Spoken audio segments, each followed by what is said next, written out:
राधे राधे, शुभ प्रभात। आइए शुरू करते हैं कार्तिक महात्म्य का 17वां अध्याय। नैमिषारण्य तीर्थ में उपस्थित ऋषि मुनियों से सूत जी महाराज ने कहा, अब मोक्ष के देने वाले सब व्रतों में उत्तम एकादशी के व्रत का महात्म्य सुनो। एकादशी चाहे कृष्ण पक्ष की हो अथवा शुक्ल पक्ष की, उस दिन अन्न नहीं खाना चाहिए। एकादशी के दिन खाया हुआ अन्न पाप भक्षण के समान है। व्रत करने वालों को दसवीं तथा द्वादशी को भी एक समय भोजन करना चाहिए। नारद जी द्वारा महाराज पृथु को सुनाई हुई कथा सुनाते हुए सूत जी ने कहा, गंगा के समान तीर्थ नहीं, माता के समान गुरु नहीं, विष्णु के समान देव नहीं, अन्न न खाने के समान तप नहीं, तथा शांति के समान संसार में कोई सुख नहीं।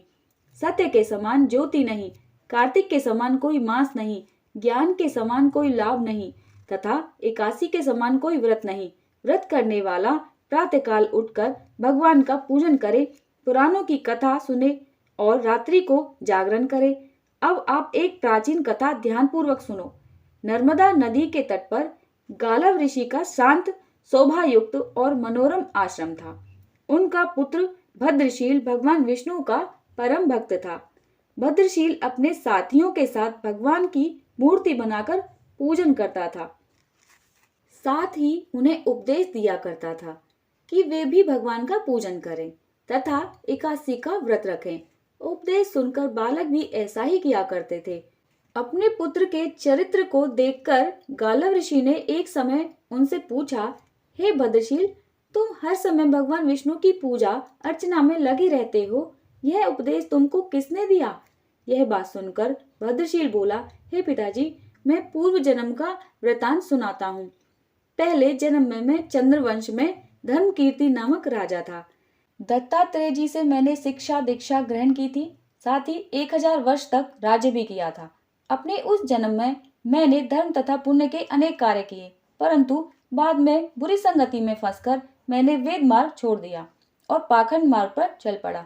मेरे दुराचारों को देखकर प्रजा भी पाप कर्म करने लगी। इस तरह धर्म शास्त्रों के कथन अनुसार प्रजा के पाप का छठा भाग भी मुझको मिलने लगा। एक दिन शिकार खेलने के लिए वन में गया। दिन भर भूखा प्यासा रहा, खाने पीने को कुछ नहीं मिला। जंगल में भटक जाने के कारण शाम को मैं घूमता फिरता नर्मदा नदी के किनारे जा पहुंचा। उस दिन एकादशी का व्रत होने के कारण वहां पर एकत्रित अनेक वैष्णव भगवान का भजन कर रहे थे। उस दिन एकादशी का व्रत होने के कारण वहां पर एकत्रित अनेक वैष्णव भगवान का भजन कीर्तन कर रहे थे। भूख प्यास से व्याकुल और हारा थका होने के कारण मैं रात भर वहीं पड़ा रहकर कीर्तन सुनता रहा। प्रातःकाल होते ही भूख प्यास से मेरे प्राण निकल गए। उसी समय यमराज के दूत आए और मुझ पापी को मारते पीटते हुए यमराज के पास ले गए। वहां पर यमराज ने चित्रगुप्त से मेरे पाप पुण्य का लेखा जोखा पूछा।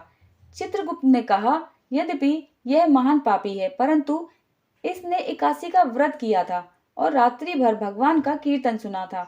एकादशी को भोजन न करने के कारण इसके प्राण निकले हैं, इस कारण इसके समस्त पाप नष्ट हो गए हैं।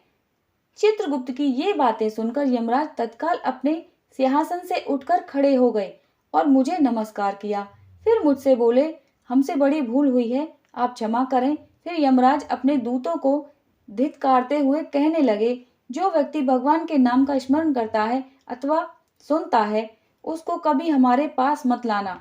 जिससे अनजाने में भी एकादशी का व्रत किया हो, उसके समस्त पाप नष्ट हो जाते हैं और उसे हमारे पास आने की आवश्यकता नहीं पड़ती। इसके बाद यमराज ने मेरा पूजन किया और फिर मुझे सुंदर विमान पर बैठाकर विष्णु लोक को भेज दिया।